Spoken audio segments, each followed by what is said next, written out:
Hello students, हम पढ़ रहे हैं हमारा हिस्ट्री का जो थर्ड चैप्टर है एन एम्पायर अक्रॉस 3 कॉन्टिनेंट्स। और आज हम पढ़ेंगे पेज नंबर 72, जिसके अंदर है टॉपिक हमारा late antiquities. Late antiquities, antiquity का मतलब होगा यहाँ पर प्राचीन काल, बहुत ही प्राचीन समय जो है उससे लेट जो प्राचीन समय था उसकी बात यहाँ पर कर रहे हैं।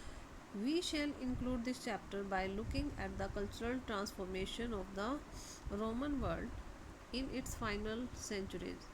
Late antiquity is the term now used to describe the final fascinating period in the evolution and breakup of the Roman Empire, and refer broadly to the 4th to 7th century. मतलब main simple सी बात इन्होंने जो यहाँ बताई गई है, जो हम यहाँ पर अब क्या पढ़ेंगे, 4th सेंचुरी से लेके जो 7th सेंचुरी तक का जो टाइम पीरियड रहा है रोमन एम्पायर का, जिसमें ये बना है और टूटा है, तो उसके बारे में जो डिटेल है वो हम इस लेट एंटिक्विटी जो टर्म है इसके अंदर जो है वो पढ़ेंगे। अब तक हम क्या पढ़ चुके हैं, इन्होंने क्या बताया है कि जो कल्चरल ट्रांसफॉर्मेशन था रोमन एम्पायर का वो फाइनल सेंचुरीज़ के अंदर, उसके बारे में अब तक हम पढ़ चुके हैं।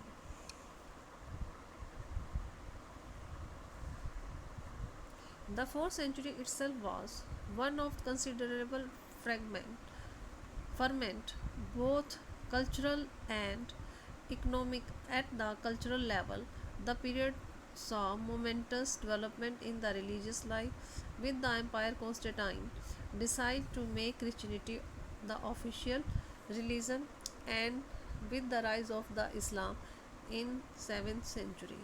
अब यहाँ पर क्या बात बताई जा रही है कि 4th सेंचुरी अपने आप में ही एक जो है बहुत ही ज़्यादा जो है समय रहा है हलचल का, जिसमें कि बहुत ही ज़्यादा हलचल हुई थी, चाहे वो कल्चरल लेवल पर थी चाहे वो इकोनॉमिक लेवल पर थी। ठीक है, कल्चरल लेवल पे क्या था, एक मोमेंटस डेवलपमेंट जो था हुआ था रिलीजियस लाइफ के अंदर। ठीक है, जो एम्पर था कॉन्स्टेंटाइन, उसने डिसाइड किया था क्रिश्चियनिटी को ऑफिशियल रिलीजन बनाने का। ठीक है, और उसके बाद किसका उदय हुआ, इस्लाम का उदय हुआ 7th सेंचुरी के अंदर। But there was equally important changes in structure of the state that began with the emperor Decotine, and it may be best to start with these. अब हम जो एम्प्रर डेक्लेटाइन जो था उससे ही पढ़ना जो है शुरू करेंगे, क्योंकि उस समय जो था स्ट्रक्चर जो था वो बहुत ही अच्छे से डेवलप होना शुरू हो गया था। 284 से लेके जो 305 का टाइम पीरियड है उस वहाँ से हम पढ़ना शुरू जो है वो करेंगे। Over expansion had led Diocletian to cut back and abandoning territories with little strategic और economic values. अब यहाँ पर क्या हुआ था कि बहुत ज़्यादा जो टेरिटरी थी वो बढ़ चुकी थी, लेकिन अब उसने क्या किया, ऐसी टेरिटरी जहाँ पर कि स्ट्रेटजिक और इकोनॉमिक वैल्यू जिसकी कम थी उस जगह को छोड़ दिया, वहाँ पर मतलब कि उसको अपना कट ऑफ कर लिया अपनी टेरिटरी से, और अपनी टेरिटरी को क्या कर लिया, छोटा कर लिया। डायकोल्टाइन ऑल्सो फोर्टिफाइड द फ्रंटियर। अब ये जो राजा था डेल्कोटाइन, इसने क्या किया, जो फ्रंटियर से अपनी सीमाओं का क्या किया, उसने फोर्टिफाइड कर लिया, किलेबंदी कर ली। रिकोगनाइज प्रोविंशियल बाउंड्रीज, जो उसकी प्रोविंशियल बाउंड्रीज थी उसकी उसने पहचान की। And separate civilian from military functions, और जो मिलिट्री फंक्शंस थे उससे सिविलियंस को अलग किया। Granting greater autonomy to the military commanders, और जो मिलिट्री कमांडर्स थे उनको उसने जो थी मतलब ऑटोनॉमी प्रदान की, मतलब अपनी मर्जी से काम वो कर सके, उनको power the. Who now become a more powerful group. अब ये जो मिलिट्री कमांडर्स थे अब क्या थे, पावरफुल ग्रुप बन चुके थे। Constantine consolidate some of these changes. अब जो कॉन्स्टेंटाइन था उसने भी इन चेंजेस को क्या किया, कंसोलिडेट किया, उसको मजबूत किया, और उसमें कुछ अपनी तरफ से चेंजेस जो थे वो भी उसने शुरू किए। The chief innovation were the monetary sphere. Monetary sphere जो होते मुद्रा के क्षेत्र में उसने क्या जो चेंजेस थे वो किए, वो उसने नए उसने इंट्रोड्यूस किया सोलिडस। सोलिडस क्या था, एक कॉइन था कितने ग्राम का? 4.5 ग्राम का था, जो कि प्योर गोल्ड का था। ठीक है, जो प्योर गोल्ड का 4.5 ग्राम का गोल्ड का जो कॉइन था उसे कहा गया सोलिडस। और इसको किसने इंट्रोड्यूस किया था? कॉन्स्टेंटाइन ने। ये बात याद रखनी है आपको। ठीक है, that would in fact outlast the Roman Empire itself. और मतलब काफ़ी अंत तक रोमन एम्पायर के ये चलता रहा है। Solidi were minted on a very large scale, बहुत बड़े लेवल पर इनको छापा गया, ढाला गया इनको। And their circulation run into millions, और इनका लाखों करोड़ों में जो था सर्कुलेशन किया गया ढाल कर इनको। The other area of innovation was, अब जो इनोवेशन का दूसरा एरिया क्या था? The creation of the second capital eight Constantinople, जो कि इस्तांबुल टर्की में है आज के, उस जगह का नाम है। Surrounded on 3 side by the sea, जिसके तीनों तरफ समुंदर है। तो इस कैपिटल को उसने क्रिएट किया। As the new capital requires a new senate, अब जैसे नई कैपिटल बनी तो क्या ज़रूरत थी? नई सीनेट की ज़रूरत थी। The 4th century was a period rapid expansion of the governing class। 4th century के अंदर क्या था? नई गवर्निंग क्लास का बहुत ज़्यादा बढ़ रही थी। मॉनेटरी स्टेबिलिटी, जो ये मुद्रा में स्टेबिलिटी थी उस समय। और expanding population stimulate the economic growth, जो और पॉपुलेशन भी बढ़ रही थी, इससे क्या हुआ? जो इकोनॉमिक ग्रोथ थी वो बढ़ती चली गई। And the archaeological record shows, और जो आर्कियोलॉजिकल रिकॉर्ड्स हैं वो क्या बताते हैं? Considerable investment in the rural establishment, कि बहुत ही अच्छे से इन्वेस्टमेंट किया जाता था रूरल एस्टेब्लिशमेंट के लिए, जिसमें कि इंडस्ट्रियल इंस्टॉलेशंस थी, वह इंडस्ट्रीज़ लगाई जा रही थी, ऑयल प्रेसेस लगाई जा रही थी, ग्लास फैक्ट्रीज लगाई जा रही थी। और जो नई नई टेक्नोलॉजीज थी, जैसे कि स्क्रू प्रेसर और मल्टीपल वाटर मिल्स जो थी, इनको भी लगाया जा रहा था। And in arrival revival of the long distance trade with the east, और जो लंबी दूरी की जो व्यापार थे ईस्ट के साथ वो भी किए जा रहे थे। तो ये डेवलपमेंट जो है इस समय किए जा रहे थे। All of this carries over into strong urban prosperity. अब इन सब से क्या हुआ कि urban prosperity I. That was marked by the new form of architecture. अब इससे क्या हुआ? नए टाइप का आर्किटेक्चर जो था वो उसकी शुरुआत हुई। एंड एक्सग्रेटेड सेंस ऑफ लग्जरी, और जो लोग थे वो बहुत ज़्यादा लग्जरियस लाइफ जो थे वो जीने लग गए थे। The ruling elites were wealthier, जो शासक वर्ग था वो बहुत ही ज़्यादा वेल्दी था और ज़्यादा पावरफुल था एवर बिफोर, पहले के मुकाबले। इन इजिप्ट, इजिप्ट के अंदर hundreds of papyri survive from these later centuries, जो ये तीन लास्ट की जो 3 सेंचुरीज हैं उसकी बहुत सारी पाइपरी जिसपे कि रिकॉर्ड ये लिखते थे ना, वो इजिप्ट से मिली हैं। And they show us a relatively affluent society where the money was in extensive use. और वो हमें ये बताती हैं, वो जो रिकॉर्ड है इन पाइपरीज के ऊपर, कि जो मनी है वो बहुत ही ज़्यादा यूज़ में थी उस समय। And rural estate generated vast income in gold, और जो रूरल एस्टेट्स थी वहाँ पर भी बहुत सारा इनकम होती थी गोल्ड के रूप में। फॉर एग्जांपल, अब एक एग्जांपल यहाँ बताया गया है। Egypt contributed taxes of over 2.5 million solidi a year. जो इजिप्ट था वो कंट्रीब्यूट करता था टैक्सेस लगभग 2.5 मिलियन सोलिडी एक साल के अंदर। रफली कितना बताया यहाँ पर? 35,000 पाउंड गोल्ड। ठीक है। In the reign of Justinian in the 6th century, जो जस्टेनियन का जो रीजन था 6th सेंचुरी के अंदर, वहाँ से इनको इतना गोल्ड जो है वो प्राप्त होता था टैक्स के रूप में। Indeed large part of the Near Eastern countryside were more developed and densely settled in the 5th and 6th century then they would be even in the 20th century. अब यहाँ पर कह रहे हैं कि 4th और 5th century के अंदर बहुत ही ज़्यादा जो है डेवलप और डेंसली सेटलमेंट थी यहाँ पर, जैसा कि 20th सेंचुरी के मुकाबले भी ज़्यादा थी। आज के दिन में भी, आज से पहले भी ज़्यादा, जैसी आज है उससे भी पहले ज़्यादा थी उस समय 6th और 5th सेंचुरी के अंदर। This is the social background, यही सोशल बैकग्राउंड है against which we should set the cultural development of this period.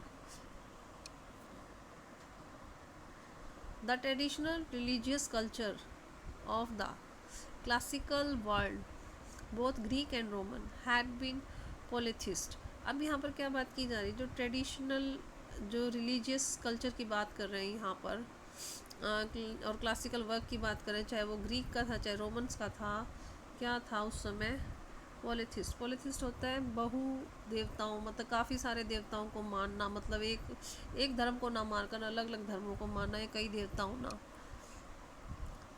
This is it involve a multiplicity of cults, मतलब बहुत सारे यहाँ पर क्या थे, कल्ट्स थे, समुदाय बन चुके थे धर्मों को मानने वाले। That include both Roman Italian gods, इसके अंदर रोमन और इटालियन गॉड्स भी शामिल थे, जैसे कि Jupiter, Juno, Minerva and Mars, as well as numerous Greek and eastern deities भी थे।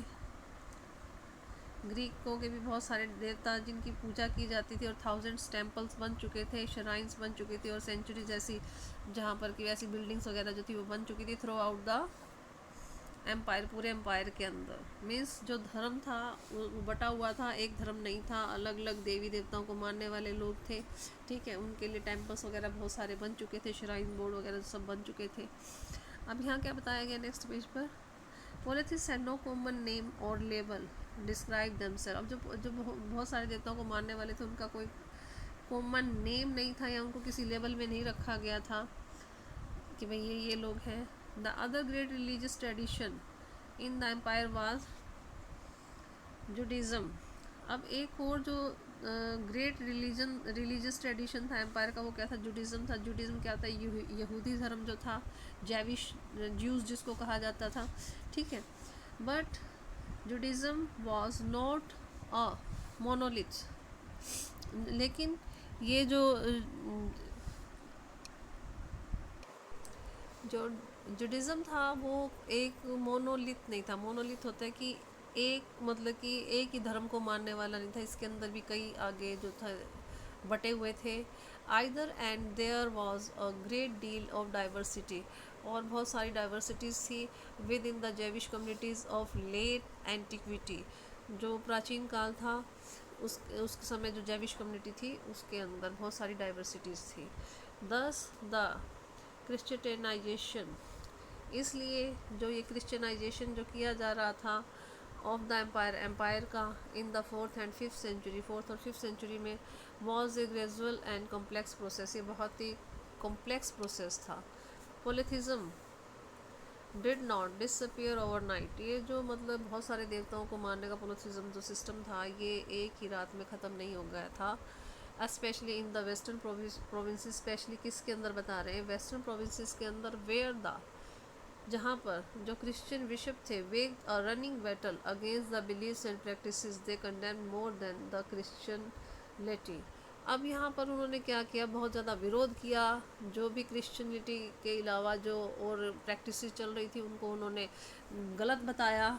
तो इस प्रकार से उन्होंने बैटल जो थी दूसरे जो बिलीव्स और प्रैक्टिसेस थी उनके खिलाफ बैटल जो थी वो लड़ाई लड़नी शुरू कर दी। The boundaries between the religious communities were much more fluid in the 4th century than they would become, thanks to the repeated efforts of religious leaders and powerful bishops who now led to church to rein in their followers and enforce a more strict set of beliefs and practices.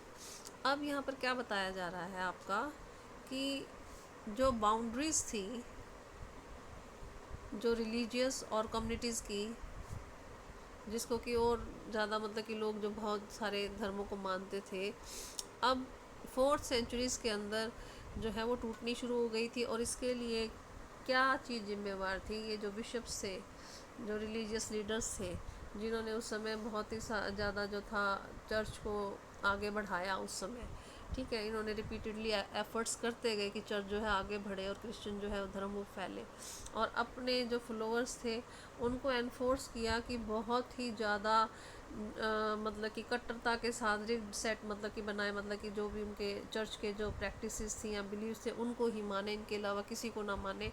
तो इसलिए इनका बहुत ज़्यादा योगदान, जो bishop वगैरह थे ना, उनका बहुत ज़्यादा योगदान जो था वो रहा था। The general prosperity was especially marked in the eastern, where population was still expanding till the 6th century.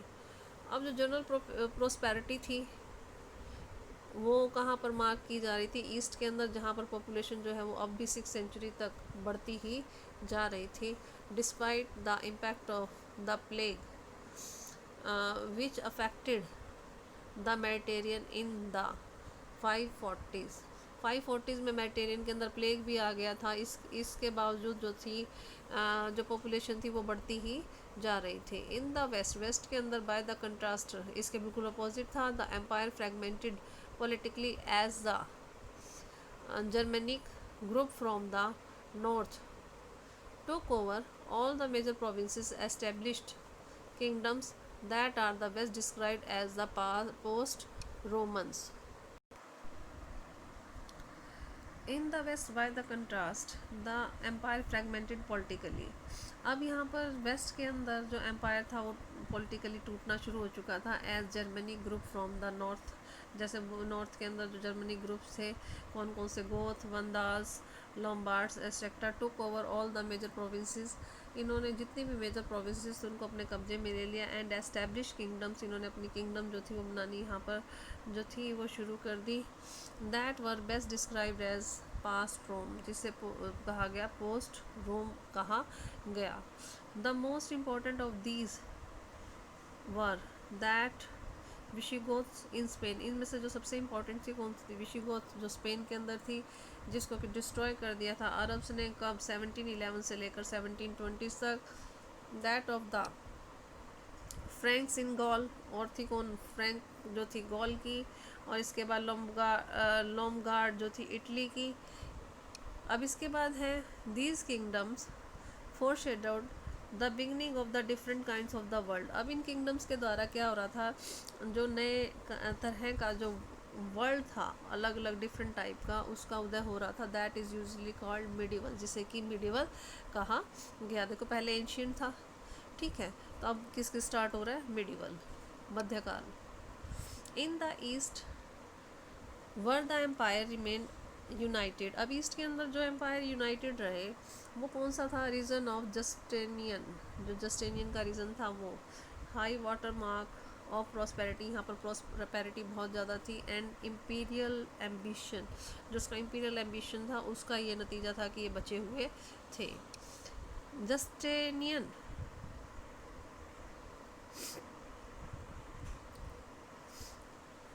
Recapture Africa from the वंडाल्स, इसने अफ्रीका को रिकैप्चर कर लिया वंडाल से।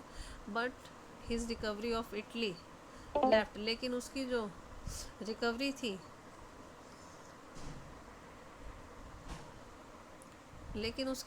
थी इटली की वो रह गई। That country devastated the pave the way for the Lombard invasion, इससे जो लोम्बार्डों का आक्रमण का रास्ता जो था वो साफ हो गया था। By the early 17th century तक the war between the Rome and the Iran had flared up again. जो लड़ाई थी किसके बीच में, रोम और ईरान की, वो फिर से दोबारा शुरू हो चुकी थी।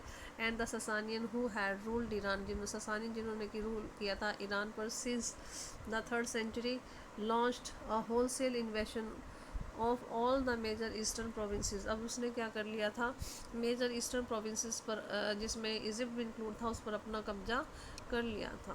When the Byzantium as the Roman empire was now increasingly known, जो कि एक वेजेंटम, जो कि एक रोमन एम्पायर जिसके नाम से जिसको जाना जाता था, रिकवर्ड दीज प्रोविंसेस, उसने इस प्रोविंसेस को रिकवर किया 620s में। It was just a few years away, literally, from the final major blow, which came this time from the south east। अब जैसे यहाँ पे बताया है कि जब वाइसटर्म को, जो रोमन एम्पायर था, इसने अपने कब्जे में ले लिया था 620s के अंदर, तो ये क्या हुआ, कुछ सालों, फ्यू ईयर अवे, कुछ ही सालों में ले लिया था अपने अंडर। तो ये सिर्फ कुछ ही सालों में था, जो कि एक फाइनल मेजर ब्लो था, मतलब एक बहुत ही गहरा धक्का लगा था उस समय फ्रॉम द साउथ ईस्ट की तरफ से। नेक्स्ट है आपका लास्ट में the expansion of the Islam from the beginning, जो ये इस्लाम बढ़ रहा था अरब की तरफ,